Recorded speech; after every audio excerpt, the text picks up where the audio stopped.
We'll also have the recording of this if I remember to press record, and which I've messed up before, and we can provide that copy for you if you're looking to watch us again or you want to show somebody what's going on. All right. So one more minute, and we will get started. Thank you for everyone who's here, looking at the people file in.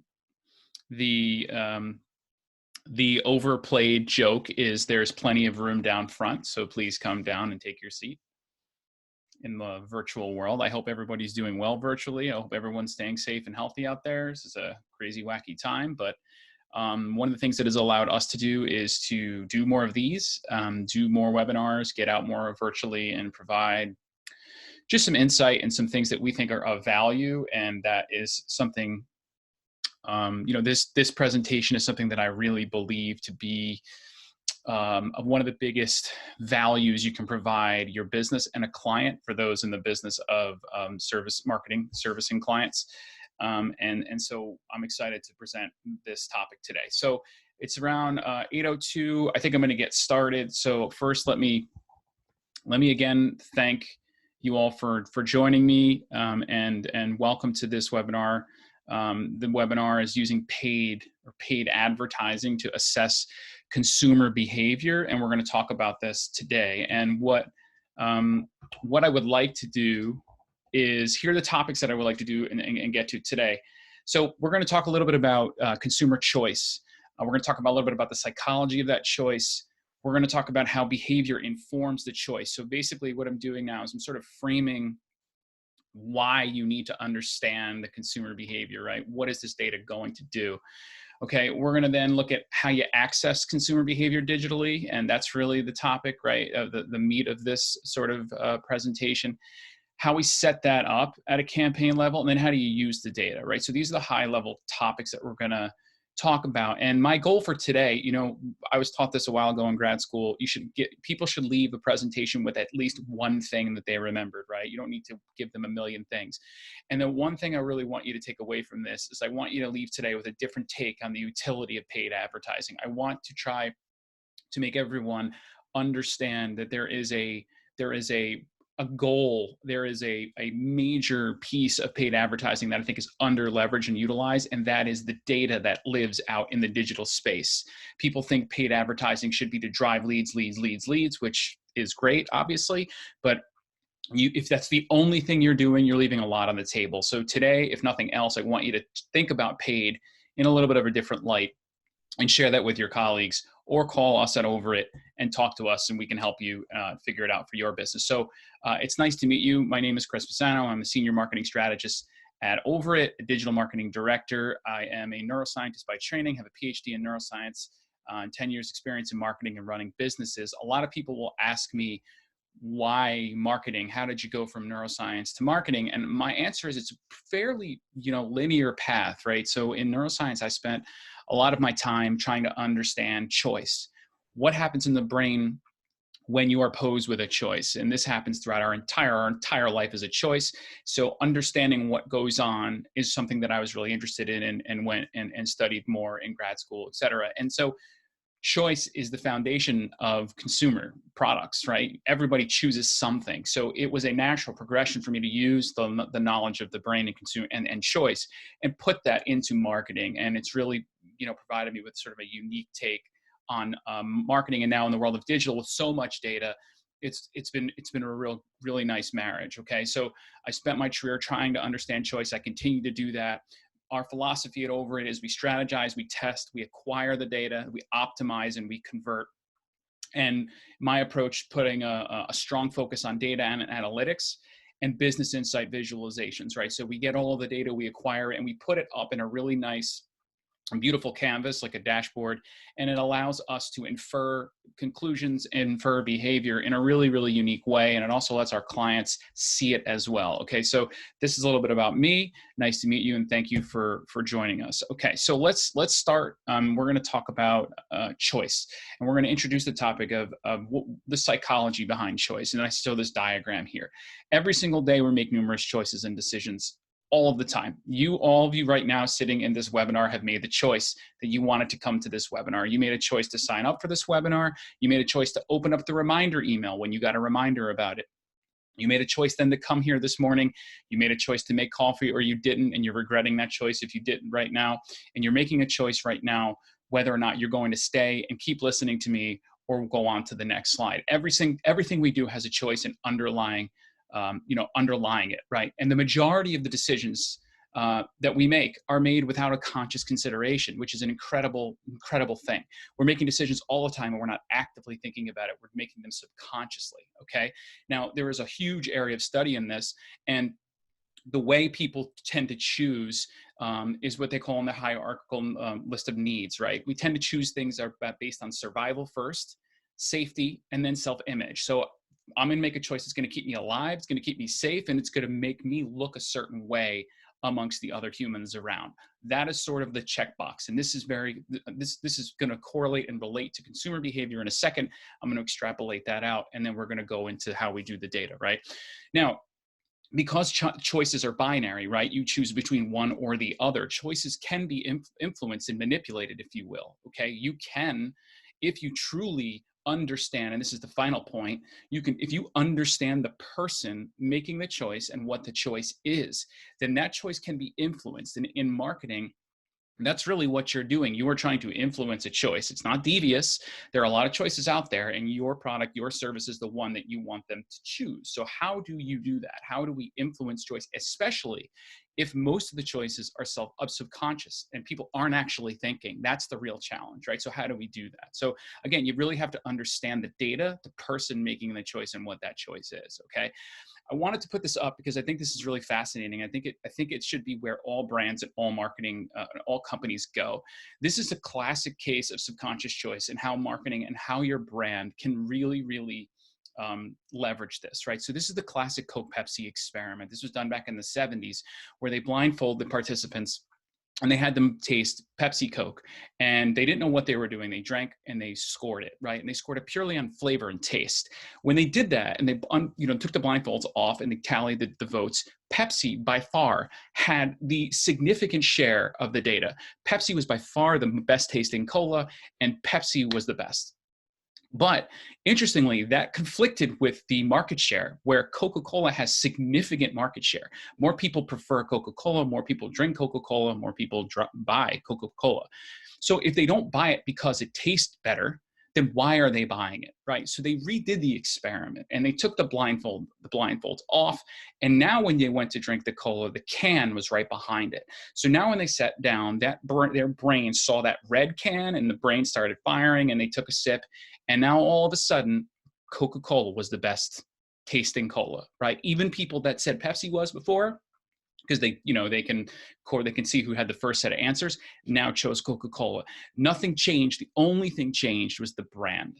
They looked at that can and it made them think it's better. So Coca-Cola has successfully influenced and manipulated the choice with their brand equity by building up, by understanding who's drinking our soda, what do they like, what are they about, what is the choice out there. And they did it so well that people will pick Coca-Cola strictly because of the color of the can and the label on it. And that is I know it's Coca-Cola, right? And they've been doing it a long time, but that is the goal. The goal is to get into the subconscious and make people choose your brand without having them to think, okay? Here are the stages of choice and a diagram here. It's a very defined decision-making process that the consumer undergoes when they're thinking about it, right? So I'm using the example of a lawnmower just because I was just recently going through this, right? There's a need recognition. I need a new lawnmower, right? Here's the steps on the bottom, okay? You have need recognition, I need it, information, what's out there, identification and evaluation of alternatives. There are 5 different ones. Which one do I like? Purchase decision, right? And then post-purchase behavior. What's post-purchase behavior? Post-purchase behavior can be, I'm going to go write a review because I really like it. I'm going to go put a testimonial because I hate it, all those kind of things, right? Okay, so that's the process, but that process is not very linear, right? Because you're influenced by all of these things up here. You have situational factors, right? Market offerings. You have personal factors, my age, where I am in my life, my lifestyle, personality. You have psychological factors. You have social factors, and all of these things are sort of kind of moving me around and trying to influence my choice, right? So in marketing, the number one strategy should be to identify the consumer, right? This person right here, the behaviors and all these influencing factors. That's what you want to do. You want to know what is influencing that person to choose my product or not, okay? Then the brand can move forward towards influencing that choice. But we can't influence choice unless we truly understand it first, and we understand who the person is who's choosing it, okay, and what they're about. All right, so how do we do this, and where do we start, okay? So where I always like to start, sorry about that, is with intent, okay? The intent is key. I would tell this to anyone who knows me, who's ever I've worked with in marketing. It's all about intent. There are different forms of intent when you face a choice. There is active intent and there's passive intent, okay? Now, some choices are engaged with by choice. Let's go back to the lawnmower example. I need a new lawnmower. My lawnmower is broken. I need one. So I'm gonna go out there and look. That is active intent. I am actively seeking that choice because I need something, okay? I have something in mind, all right? Now, so active, consciously looking, right? Passive. Now, passive intent, I could still be sort of looking, but it's not as active. What does that mean? Okay, lawnmower, same example. I have a lawnmower and it's working. It's pretty good, but I know in a year or two, I'll probably need a new one. But I don't really need to go out and look for it right now because I don't really want to spend the money and mine works fine. But if I get presented with a really great offer on a lawnmower, I might take you up on that because I know I'm going to need it. So if the right opportunity comes, I'm going to make that choice. Passive, right? Not active, but passive. So basically something is presented to me and it piques my interest enough where I decide, okay? Both are very important. Both are very different. Now you do have both, right? Active and passive. And those are important too. Same thing with the lawnmower. I need a new lawnmower. I'm actively looking. Then I take a break and I'm on the couch and I'm on Facebook and a new offer scrolls by. Whoa, that's great. Passive.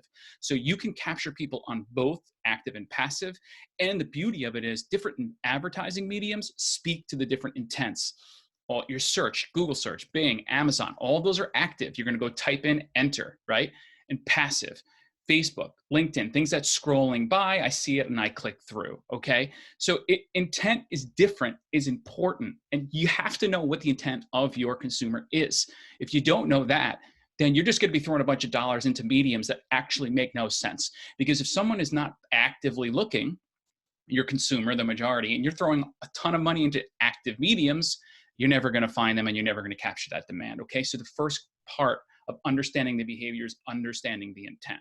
Okay, so how do we determine the consumer intent? Well, there are a lot of different ways, there are a lot of fancy ways, but the major way really is you gotta know your product and you gotta know your service, okay?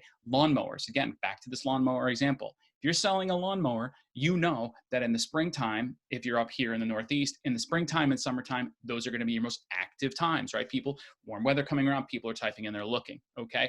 Wintertime, not so much. However, it's passive. If I see a good offer on a lawnmower in the off season, maybe I'll buy one if it's presented to me, right? Seasonality, understand seasonality. Is your business seasonal?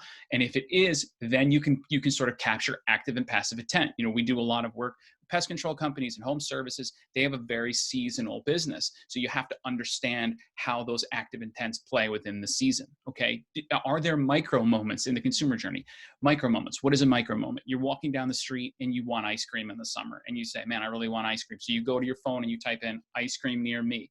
That is one of the most qualified searches that in any business can get, because if something pops up, one of the top ones, and it's near me, I'm gonna go to that ice cream shop, right? So do you have micro moments in the consumer journey which are super active intent, and are you capturing that? And what is that, okay? And once you go through that analysis, you test the digital landscape of paid ads, put it out there, get some ads out there, let the data come back, and the data will inform the intent. You will see, man, search is not really working right now. That tells you right away that things are not active. Using trends, using things out there, you can actually capture some of the intent. And then you're gonna use that data to guide the campaigns in the future, okay? So you got choice, you wanna understand the choice, understand the consumer, right? You want to be able to influence that choice once you know all that, and you got to understand the intent of that consumer when they face that choice. All of that's going to really help us put an ad in front of them that might actually sway them one way or the other, okay? And so now we're going to get into sort of the meat of today, which is paid advertising. So what are the goals of paid advertising? This may or may not be the list you come up with. These are the lists. These are some of the things that I've come up with here. So when you run paid ads, you can do it for reach. You know, I just want to show as many people as possible brand awareness, right? Generate leads and sales. This is the primary. If you ask this question to most people, they'll put generate leads and sales at the top. And why wouldn't they, right? They're paying, they want to get customers back. That should be the primary goal, right? Engagement, someone interacts with something, video view, they look at something, a phone call, a message, those are more lead gen. But what you don't typically hear people say is, what are the goals of paid ads? To generate data about your consumer. Many people don't say that. But for me personally, it should be the primary thing that you're doing, because no matter what happens, you're going to get the data, right? Campaigns will be successful or they won't be, but you're always getting data. And I think people don't think about this enough. Digital landscape is rich with data. It's one of the beauties of it. You could pay not a lot of money to get a lot of data back, right? So this should be one of the primary goals of all paid advertising campaigns, generating data. And this is sort of the golden rule, the golden question to ask yourself. And I pose this to clients and I pose it to people when they're talking to me about paid advertising. So here it is, right?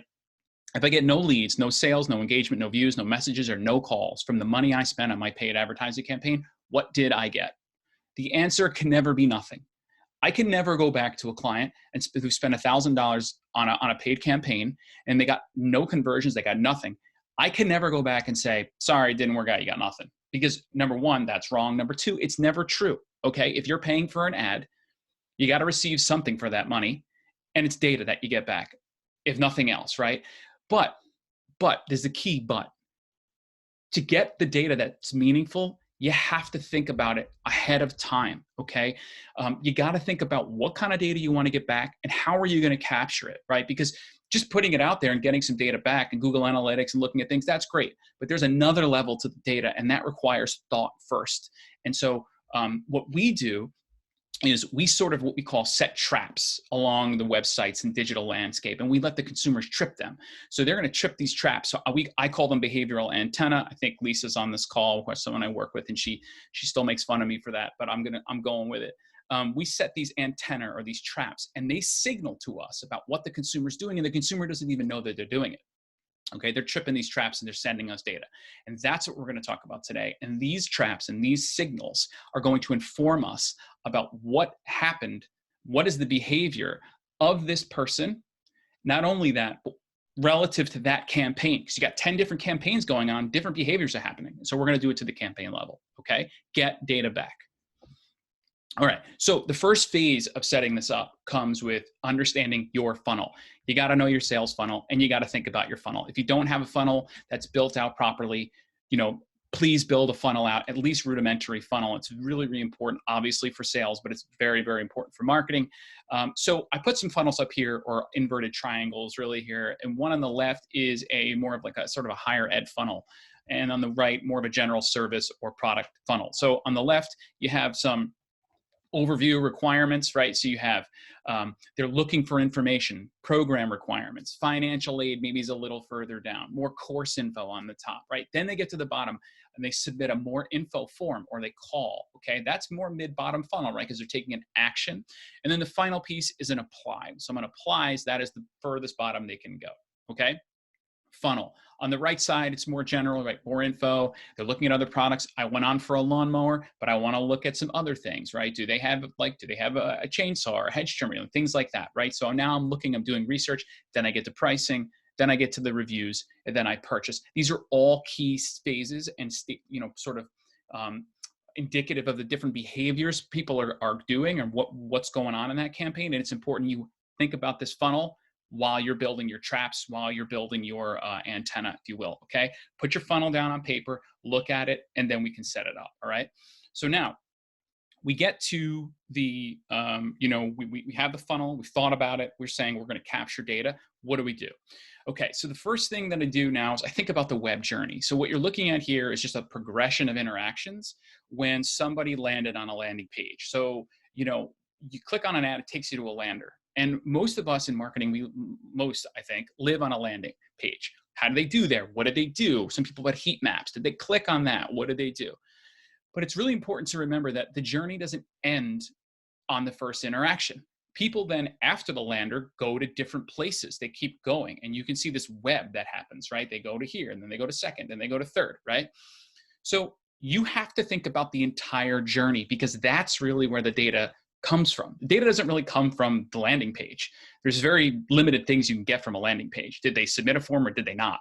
Or something, right? But all of the information comes after the fact. So, okay, how are those pages now? So here are all your pages. How are they aligned with the stages of your funnel? Okay, what are they clicking to get there? Can we find actions that they take that would be indicative of their behavior and the stage of funnel that they're in? That's what you have to think about, and you're going to put this journey up here to sort of let it sort of guide you. Okay. Just again, comment real quick. If anyone has any questions, just please type them in, and I'm happy to talk about them at the end. You know, right? I'm looking, when you see me looking to my left, I'm looking to see if some of the questions are coming in. All right, so we thought about it. We have our funnel. Now we're going to build our antenna. Okay, so just like antennas transmit signals, digital antenna will transmit these key data, right, about actions that people are taking. Okay, and these actions are tracked, and then we bin them according to where they are and what they mean. Okay, so here on the left, you see I have a landing page, and I've set up some signals on the lander, but I didn't stop there. I also set up some signals on some pages that are maybe the next interaction or then a secondary interaction, okay? And I place them around strategically. The key is to create enough antenna, okay? But you don't wanna go nuts, right? You don't wanna put 30 antenna all over the place because then it can get really convoluted. You wanna be very careful, but you wanna get enough. All right, so you want to build out your funnel, make sure you have signals that are going to relay funnel actions, and then you're going to set them, and then you're going to let the data come in. Okay, so let's look at a couple examples of what that looks like. All right. Okay, so this is again a higher ed funnel, and this is my alma mater. I was trying to stay neutral, so this is my alma mater, University of Miami. Go Hurricanes! So this is a landing page from an ad. So I was looking for a master's degree online, and then I hit enter, and I got served an ad. So I clicked on the ad, and it took me to this landing page. Now I don't work for them. We don't do any marketing for them. This is just my observation, and I'm showing you what I would do if I was marketing for this program and how I would approach setting up these traps, if you will, okay? So here is my funnel. So I know that I have top of the funnel, I'm gonna need to get some information on like requirements, more information. If you look at the page, they have a primary CTA is this request info, it's a form, okay? So this is more of like a mid to bottom funnel CTA, right? If they fill out a form, they're gonna get a call back, they're gonna get more information, and then maybe they go back in the funnel. They also have a call us now button, right? That is also mid funnel, right? It's again, contact us for more info, contact us for more info. So this seems like the primary action they want you to take. So we obviously track that, right? We're gonna track that, and we're gonna know that lives down here. But that's not all we're gonna do. Okay, because there are other things that I can do on this page. I can click on this admissions button, and that's going to give me more information about admissions to the program, more top funnel, okay? I can also click here. This is a hyperlink logo that takes me back into the University of Miami main website, okay? That would say that I'm really early. I'm in the research phase. I'm just kind of looking around. Maybe I want to look at campus. Maybe I'm just interested in University of Miami. What other courses do they have online? Top funnel. The other thing they have at the bottom, which you just couldn't see, so I put it here, is a footer. And they have hot links in the footer. And so this is great information, right? So they have other programs. So I see that they have another program related. So master's, this thing shifted, Master of Education, Sports Administration. Well, I know this is a Master Ed in Learning Sciences. So maybe someone who's interested in this might also be interested in other programs. So I'm gonna put some antenna on these programs as well. And I'm also gonna put an antenna on the main undergraduate link. I just wanna get a good sense of what's going on with this consumer when they get to this landing page. I wanna know more than just that form submit, okay? All right, so here's what the data looks like. Remember, keep in mind this funnel, okay? So here's now what the data looks like when we start to bin them together, okay? So here's the ad, you get ads get served, you click on it, bang, it takes you to the landing page. So now we let this campaign run. We let it run for a month or two, and we start binning all of the actions. So what I do is the really easy way to visualize this is you take the number of actions, you put them over the total, and you get a percent, okay? So what you're looking at are percent out of all of the interactions. This percent is the percent of time this action was taken. So the higher the percent, the more likely someone in this campaign is taking that action, okay? So here we have admissions. Remember that admissions button, which was like more information about admissions? Say it was 40% of the time. And then that homepage button, like back in, more information, 28% of the time. So right here, we see that 68% of the actions are informational, right? Top funnel, okay? So whoever's clicking on this ad is doing majority top funnel interactions. Now, interestingly, that footer that we saw here, this footer, 25% of the people are also clicking on a different Masters of Education program. Again, informational, right? But interesting information. I'll come back to this one in a second. So now when we look at it in total, over 90% of the actions are informational. So this says that this campaign is attracting people who are at a higher level of the funnel in the process. They're not ready to apply. They're not really ready to maybe even call, because look, only 7% made some sort of please contact me, which is a low percent, right? 2% of the form. So I know that this search campaign is a funnel filler. If I need to get more leads into my funnel, this is a good campaign to run, because the consumer behavior is telling me that they're not ready yet for possibly apply. And the apply button is not on here, but you can imagine I would also be tracking this too, and I would imagine it would be very, very low. Okay, so what you have to do is know this campaign is great for filling the funnel. It's not so great at sort of converting and getting it down, but it can serve to stock the pond. You can nurture these people down. All this is important information, and this is sort of the utility of how we use the signals. Okay, so this is just one example, and let me go through another one. I'm going to talk about how we set this up a little bit, and then show you a couple more real live examples.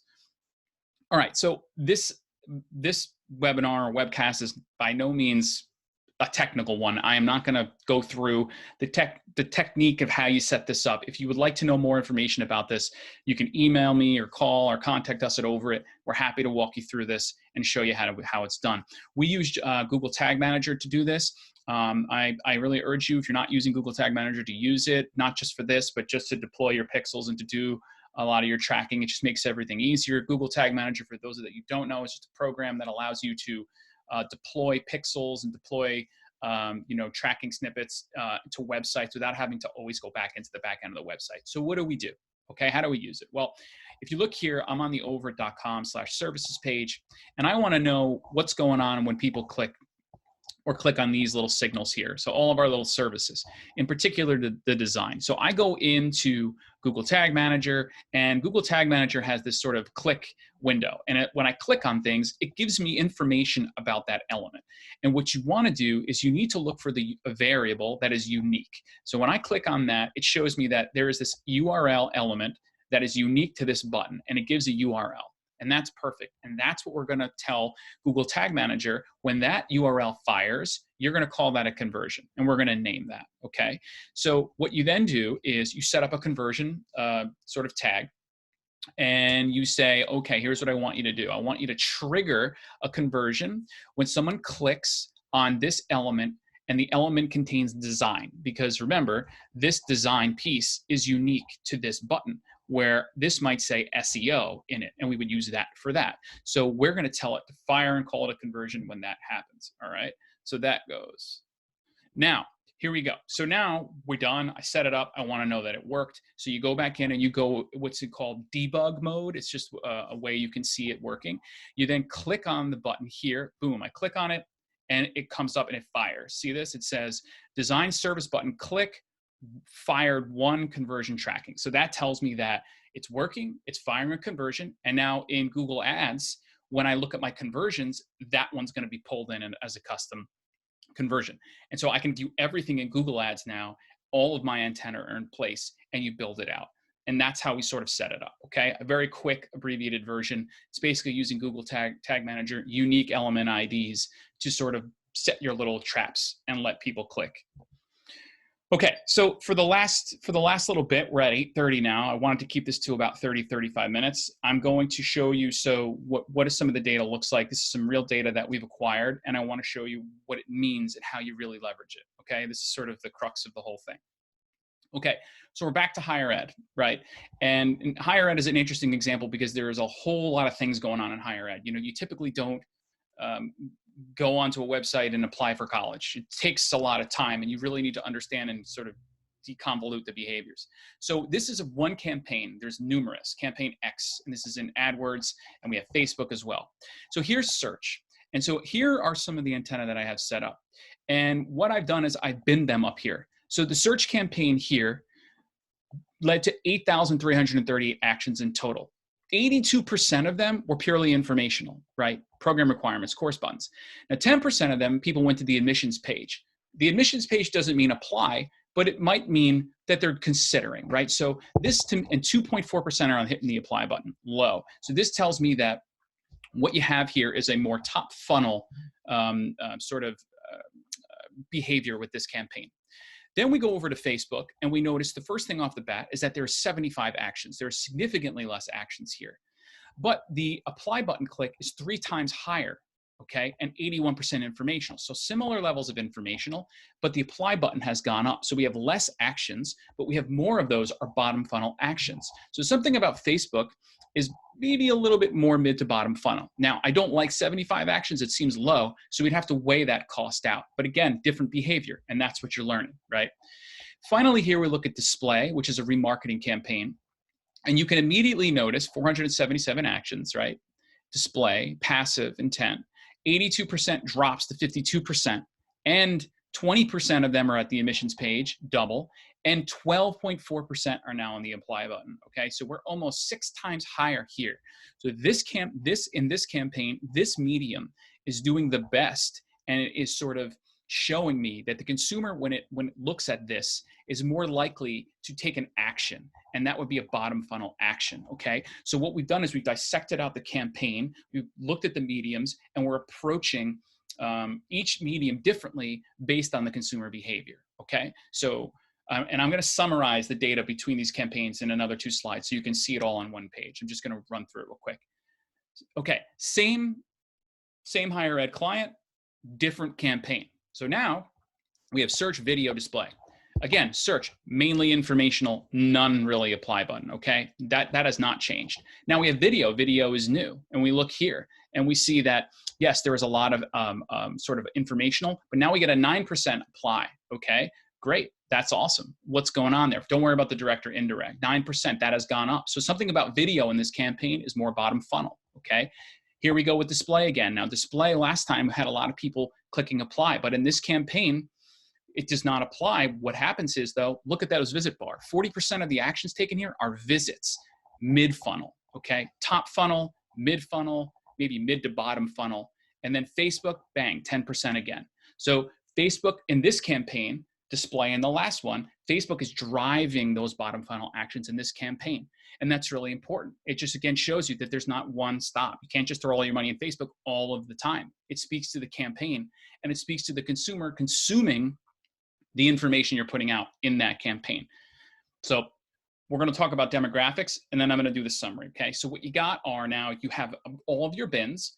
We know what the percentages are, and now we just want to take a quick look at demographics. So now we're going to see, well, what are the ages of the people going to the website, okay? You can see there's a nice breakdown, looks fairly even, but then we're going to segment it and ask, well, what are the ages of the people that took those actions, that tripped those traps, right? And what you can see here is that there is a huge expansion of the younger demo. So the majority of people actually taking actions are younger, okay? Very important information. And then what I do is we segment them out by campaign. So, okay, well, that's total actions. Well, what about the actions in campaign X? Well, in campaign X, it looks like, you know, there is this sort of, again, expansion here, all right? And then over here, there is a much bigger expansion, 25 to 34, less than 18 to 24, okay? So now you got action, behavior, and age. So let's put them all together so we can use the data, all right? So in campaign X, I know that primarily it's an 18 to 34 demo that's converting, okay, in that campaign. I know that Google search is very top funnel, research phase, but a really nice amount of actions per month, okay? So that is a great way to fill the funnel, this campaign. Now, Facebook, in this case, was more top mid-funnel. People were doing research, but there wasn't a lot of actions there. So if it's really more top funnel, I might just cancel this out for this campaign and just run search, because I know also that display is going to get me very good bottom funnel actions with a certain number per month. So I can save some money, get rid of that, fill the funnel with this, and convert them with this, okay? And I can really target the demo and consolidate. And every time you target and consolidate, you save money, your CTRs go up, your cost per click come down, right? So that's the utility of the data. I've really honed in on what the strategy is. Next, campaign Y. Campaign Y is a little bit older, right? Overlaps. Google search again, top funnel, 1,000 actions a month. Display now, mid funnel, pulling them down the funnel, 300 actions per month. YouTube as well. These are all viable nurtures to bring them down. But now here, when you compare Facebook and this campaign is bottom funnel, about 100 actions per month. And those are the actions that we want. So I know maybe if I want to hit a little bit of an older demo, I need to nurture and convert them. I want to run some video and I want to run some Facebook. But if I have a younger demo and I want to pull them down and I want to get more converting, I can use display. Okay, so you can see how the behaviors now are informing the campaigns. All right, so lastly here, what do we do with all this information? Well, what you can do is work backwards and you can simulate. So we have a simulating program. And now I know all this information. What do I know? I know the monthly visitors. Everybody knows that if you're paying, right? How many people are coming. I know a cost per click. And I know now the percent actions, right? Remember these actions here? I know the percents. So what we can do is say, okay, on a Google search ad for that campaign, for campaign Y, I know I'm going to get about 3,000 visitors per month. And I know it's a cost per click of X dollars, okay? At an 80% rate, right? I know 80% of the time they're going to take an action. I'm going to get 2,400 people in my funnel, okay? Facebook, same idea, except now bottom funnel. I know that there's going to be 10% of the time bottom funnel actions. So for every 1,000 visitors, I'm going to get 100. And so I press simulate and it tells me, look, if you spend $1,200, you will get 2,400 top funnel actions and 100 bottom funnel actions, okay? And then I could work backwards. I can say, well, you know what? I really need 500 bottom funnel actions. So how much money is that going to cost me? And you plug that in and you work backwards and you resimulate. And you take the data and the consumer information that we got, you take those percents and you build it in. And now when you're really stuck with, man, if we're using the example of higher ed, we're getting to crunch time. We got to get more people to enroll. We know how much it costs and what the percent of those actions are, and we fill it, put the money in, and we drive people according to the simulation, okay? So what have we learned? I'm looking at the time, it's 8:40, perfect. So we learned, I hope, that it's essential to understand the digital consumer behavior. You wanna leverage those behaviors to influence choice. Again, over time, you're going to be so good at this and so good at knowing your consumer and customer that they're not even going to have to make a choice anymore. Remember, subconscious, it's going to get into their subconscious. When I need a lawnmower, I'm going to go buy it there. When I want to go to this school, I'm going to University of Miami, right? Like that's the mindset, okay? Paid ads provide a wealth of data on consumer behavior. You want to differentiate your mediums to test those behaviors. Remember, video, search, Facebook, LinkedIn, whatever you want to do, you want to test them out. Think about your intent, think about your consumer. Then you identify which campaigns yield the most desired funnel action, right? Apply or information. It's not magic, okay? I always tell everyone paid advertising, it's not magic. People think they throw a bunch of money in and they get results. Sure, you get results, but not all the time are they the results you think you get. But you do get data back. Capture your data. It takes time, just like science, and this is a science. Be patient and let it build, okay? You don't have to throw thousands of dollars at this. You can do it with a couple $100s and you're gonna get really good data. But be patient, keep optimizing, and keep gathering your data.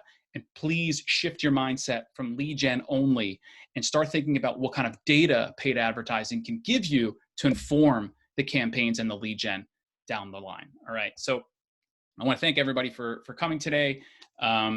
If you guys have any questions about this or anything we do at Over It and how Over It can help you in your marketing or your data analytics or just anything that I put here, you can contact me. Here's my email address. You can contact Dan Dinsmore, who's the founder and CEO.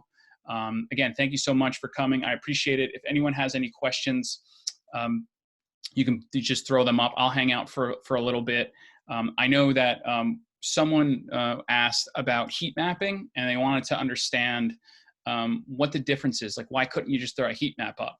So heat maps are good in that, typically people use heat maps on a landing page. So you throw up a heat map on a lander and it tells you where people clicked, and it gives you those sort of heat map of, well, they really are clicking here.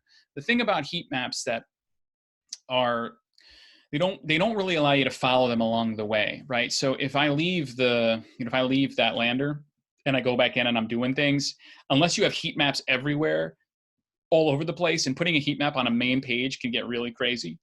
You're not really going to understand what happened, and it's not going to track it all the way back to one ad, right? It's not going to tell you, well, Chris clicked on this ad, then he did this, this, this, and this, and then it's not going to do that for you because with ad and campaigns, there's sessions, right? Web sessions, and web sessions are initiated when a campaign starts, and then when you stop that, it stops it. So it captures all of the information on one campaign session, whereas heat maps, they don't really do that for you. So this is a way to get more data out for the entire session. Another question is, people ask about how much money do you need to do this? Well, I have some family members with businesses, and we've done it with as little as a couple $100, $200, $500. It just depends on how many mediums you want to test. The data, it will come back quickly, and it's fairly robust. So if you want to try this out, you don't need a lot of budget. I do recommend, though, that you do this for a bit, right? Because again, this goes to seasonality. You don't want, if you just throw it up in June and you capture behavior, that behavior can be very different than July, right? So you want to try to span some time so that you can really make sure the data normalizes, right? So if you have a fixed budget and this is something you want to do, you say like, what, I want to get data. I'm going to commit to this. I'm going to commit $1,000 to it. Well, then we figure out, how we want to break that up and how we want to do it. So we do it that way. The other thing too is your seasons. Think about your seasonality. Like I mentioned, if you run all of this data capture at a really active high point in the season, then you're only going to really be generating data in that season. So if you're not running it throughout the entire year, you're not going to see the shift in the behavior, and that's important. So you should always, when setting this up and running it, one of the things, it's just like experimental design. You want to write, I started in May. May is peak season and blah, blah, blah, blah. And so you tally that, then you stop. Then you started in off season. And now what you do is you look at the two together. You can say, I have, this is my seasonal consumer behavior data. This is my off-season consumer behavior data. And you can compare them. And that's going to be really important because you're really going to want to know that off-season data, right? Because it's harder to convert people in the off season. So what are they doing? What are their behaviors? What do they like? And you want to play to that. So, it's easy to capture people's behaviors and influence choice when they're active. It's not as easy when they're not and when they're passive. So that's really the data that you really want to focus in. So make sure you span those out and you sort of accommodate all different levels of seasonality. If there are any other questions, I'll be here. Please, you can type them in now. Otherwise, thank you so much for coming. I appreciate it.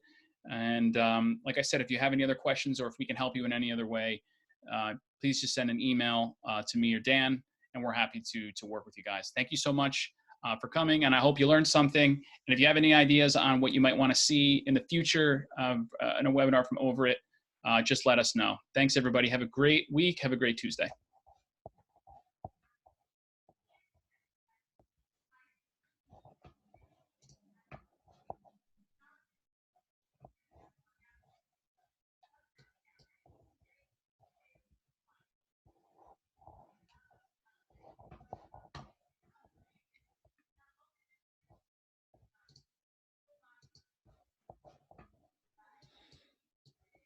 Hey, Bruce, I see you there. Thanks for coming, man.